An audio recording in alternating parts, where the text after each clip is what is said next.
Salut la grande famille, c'est encore Maroussi Bejo. Si tu es nouveau, tu es nouvelle sur ma vidéo, faut t'abonner sur ma chaîne YouTube, ma page Facebook et Instagram.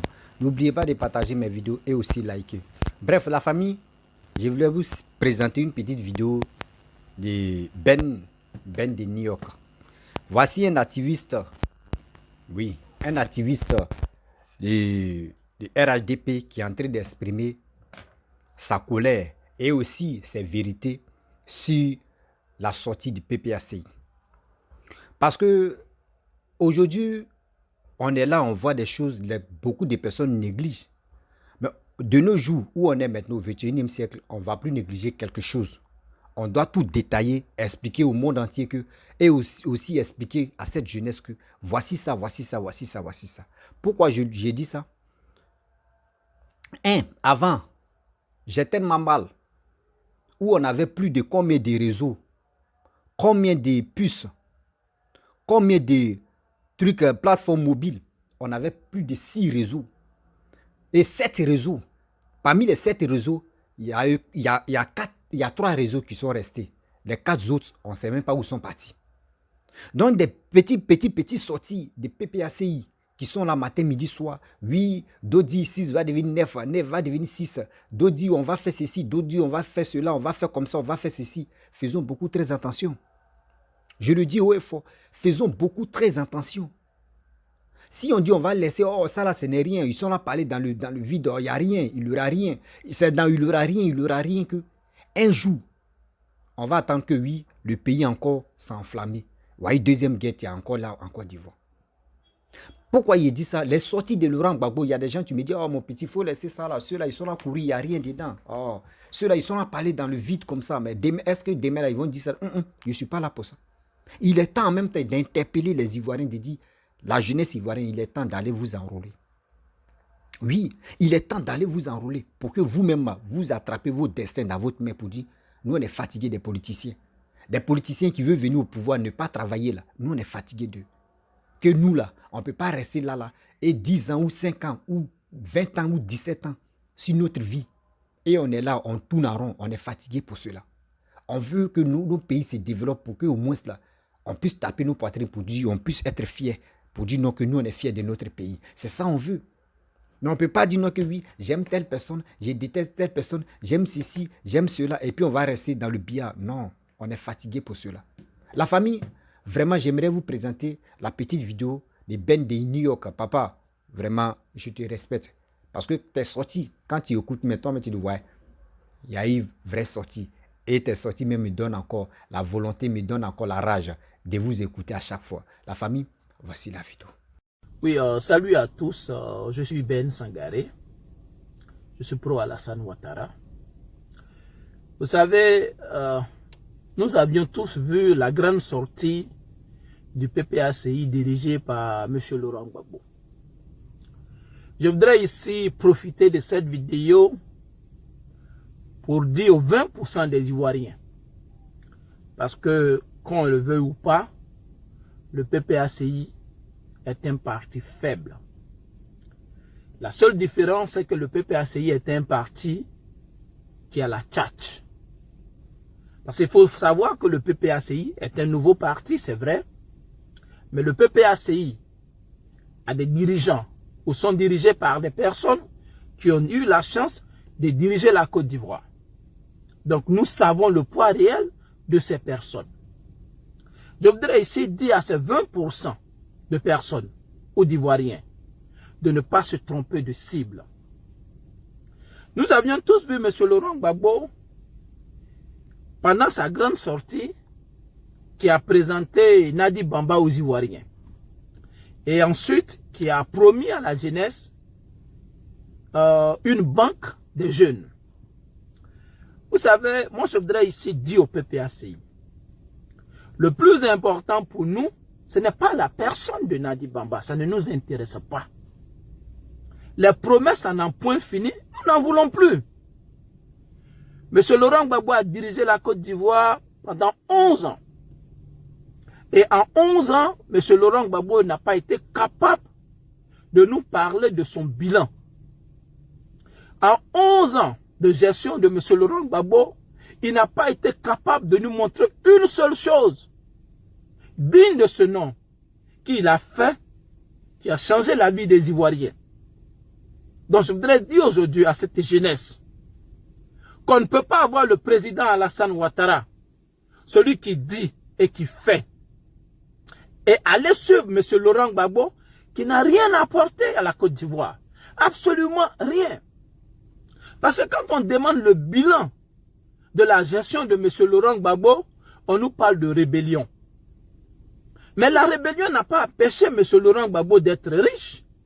La rébellion n'a pas empêché le beau-fils de M. Laurent Gbagbo, Kipré, d'être riche, et Stéphane Kipré d'être riche. La rébellion n'a pas empêché les cadres du PPACI de rentrer à l'ENA.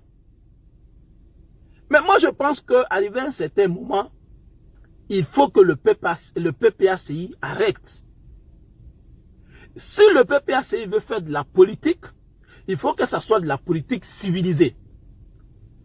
Au lieu de faire une banque pour la jeunesse de Côte d'Ivoire, mais pendant les 11 ans de gestion, qu'est-ce qu'ils ont fait réellement pour cette jeunesse? Pourquoi quand M. Laurent Gbagbo était aux affaires, il n'a pas fait de banque pour les jeunes? Pourquoi quand M. Laurent Gbagbo était aux affaires, il n'a pas construit le 3e pont? Parce qu'aujourd'hui, on nous dit qu'il a conçu, il a planifié, il a rêvé à réaliser le 3e pont. Mais ne nous prenez pas pour des bêtes. Celui qui rêve d'un projet et qui ne l'a pas réalisé ne peut pas être auteur de ce projet. Ce n'est pas possible. La réalisation et la matérialisation du projet a été faite par son Excellence, le président Alassane Ouattara. En 11 ans, Gbagbo n'a rien fait pour cette jeunesse. Quand on parle de rébellion, mais c'est bien M. Laurent Gbagbo qui a nommé le chef de la rébellion comme Premier ministre. C'est bien M. Laurent Gbagbo qui a donné une amnistie aux rebelles. Vous savez, le rôle d'un président, quand il prête serment, c'est pour protéger les hommes et les biens et l'intégrité territoriale. M. Laurent Gbagbo a prêté serment, mais il a été incapable de protéger les Ivoiriens. Il a été incapable de protéger les Ivoiriens. S'il était un homme sérieux, il aurait dû démissionner. Mais M. Laurent Gbagbo a nommé dans le passé le chef de la rébellion pour avoir 5 ans de plus. Rappelez-vous qu'en 2005, il n'y a pas eu d'élection. Mais il ne parle pas de ça. Pourquoi il n'y a pas eu d'élection en Côte d'Ivoire? Pendant que lui-même, il nous a dit qu'il avait la partie sucrée de la Côte d'Ivoire.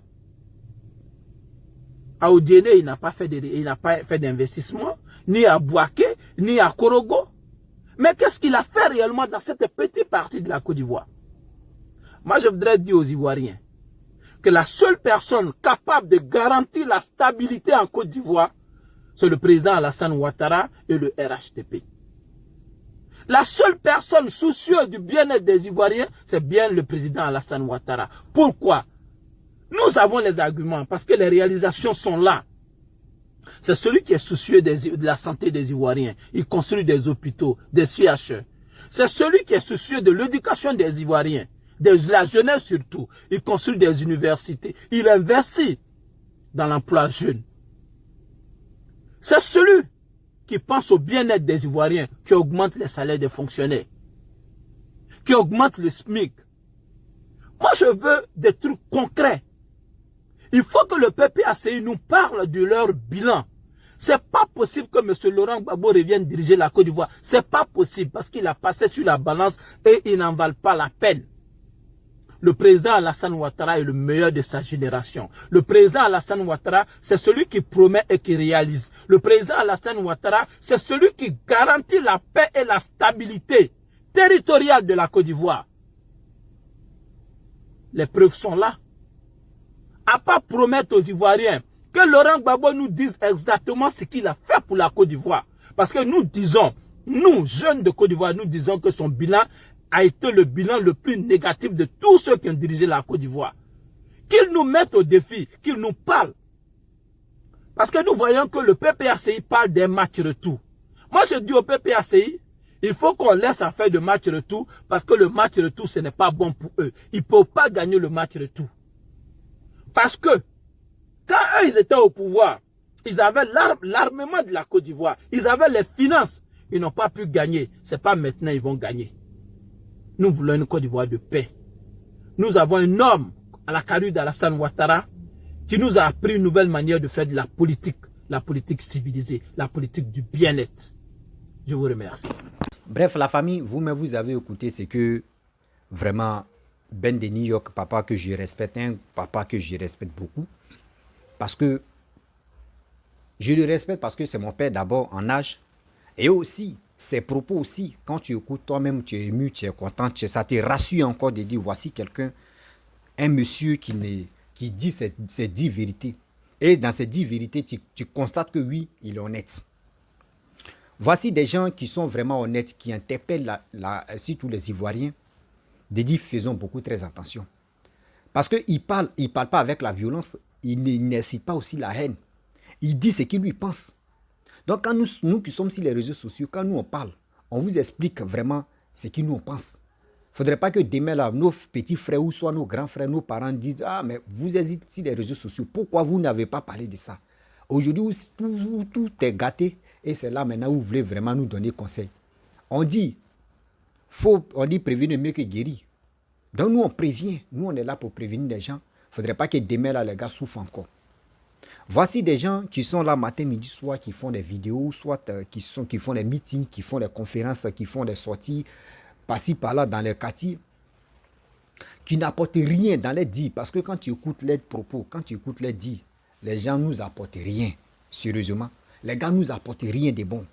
Ils sont là matin, midi, soir pour inciter la haine. Ils sont là matin, midi, soir pour dire de n'importe quoi. Nous, on est fatigués d'écouter de n'importe quoi et de n'importe qui. Oui, je le dis, on est fatigués pour cela. Nous, on veut aller de l'avant, on veut faire quelque chose de bon.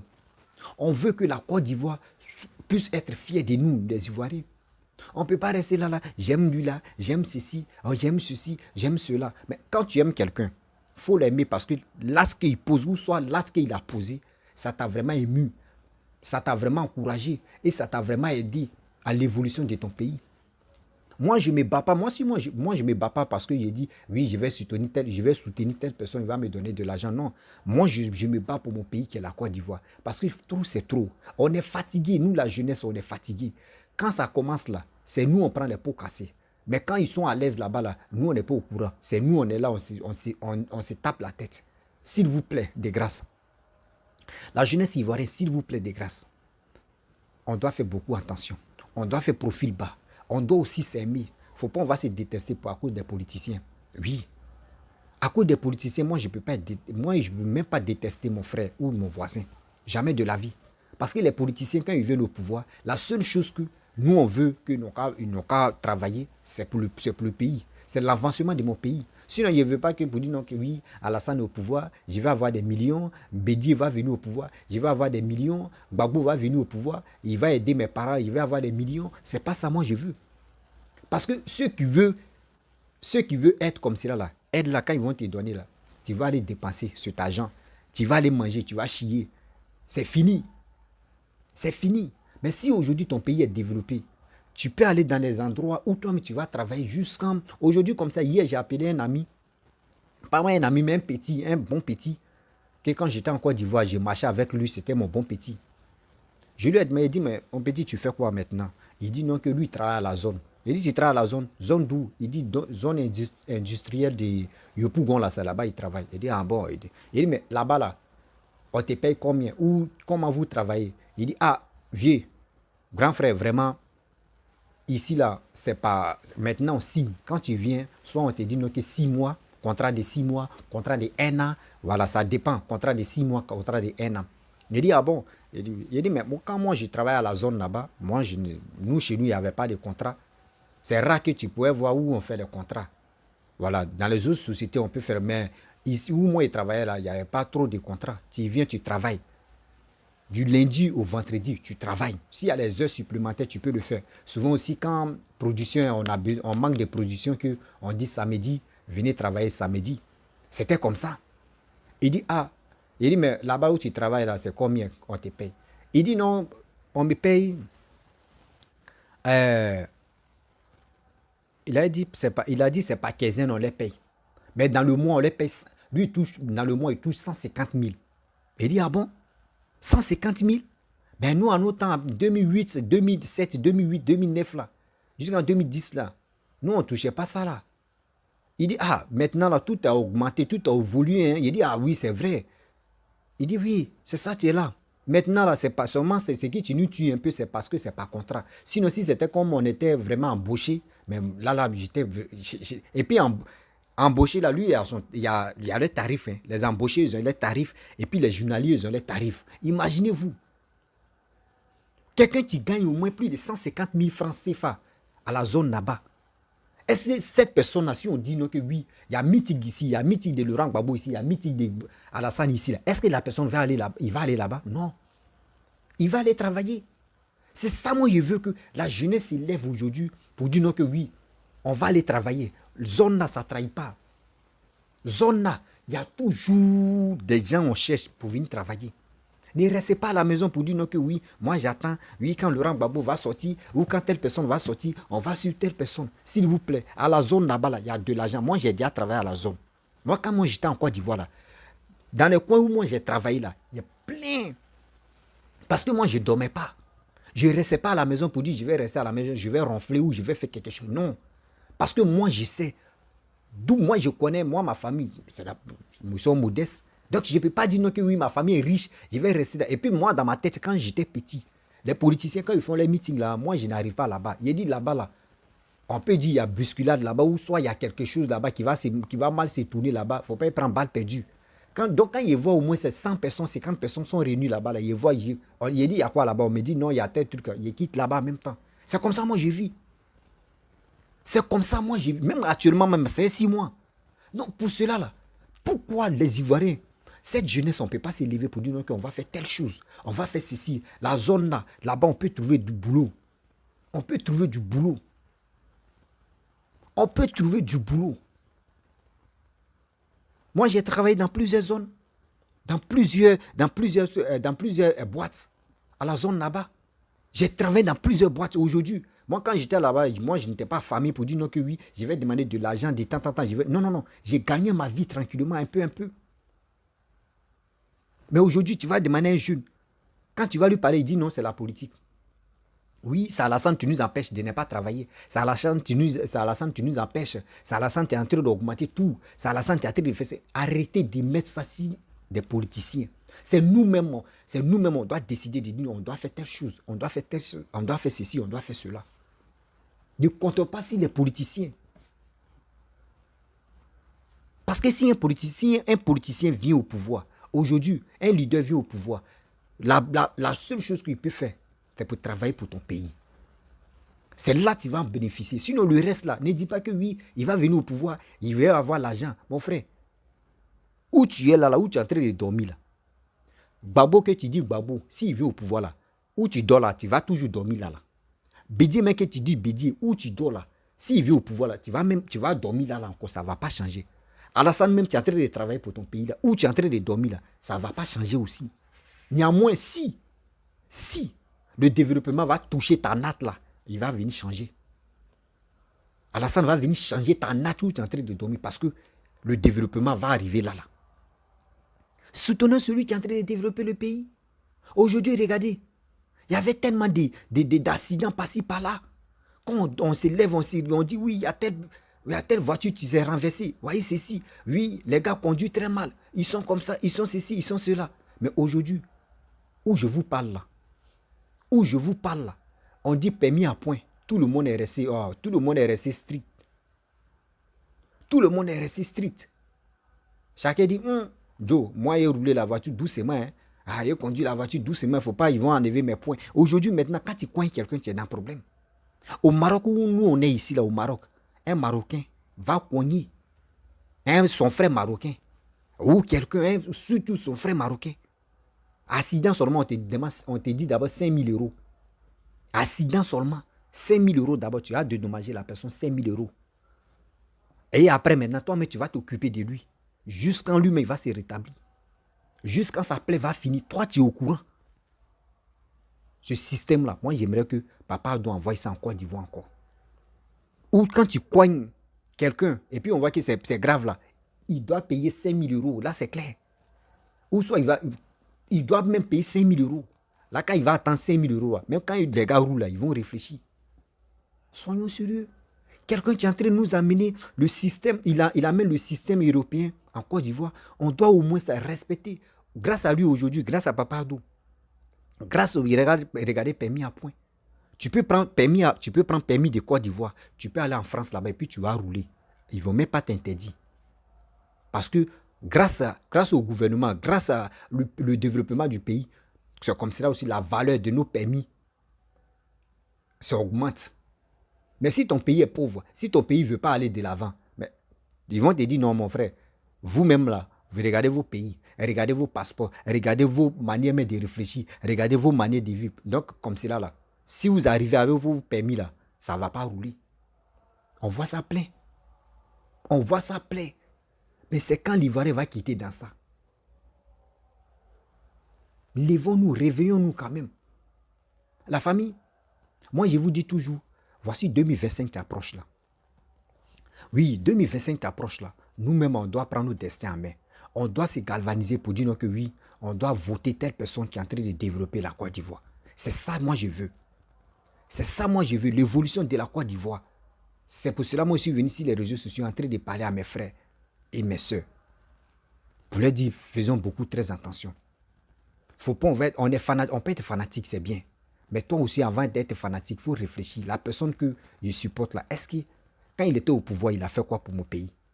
Parce que vous voyez des gens, Bédi il était au pouvoir. Gbagbo aussi, même chose. Voici Alassane qui est au pouvoir encore. Voici les 3 leaders.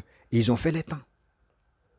Mais ça là, si tu veux soutenir quelqu'un, tu dois te poser des questions. Mais celui-là, je soutiens celui-là, il va faire quoi pour moi? Il va faire quoi pour mon pays? C'est là la question. Et puis aussi, arrêtez de rester à la maison pour dire non que oui. Moi là, voyez rester à la maison. Oui, ça ne va pas. Non, mon frère, lève-toi, tu vas aller travailler. Lève-toi, tu vas aller travailler. Le pays a besoin de toi. La famille, si tu es nouveau, tu es nouvelle sur ma vidéo, il faut t'abonner sur ma chaîne YouTube, ma page Facebook, Instagram. N'oubliez pas de partager mes vidéos et je vous dis à très bientôt. Ciao, bisous.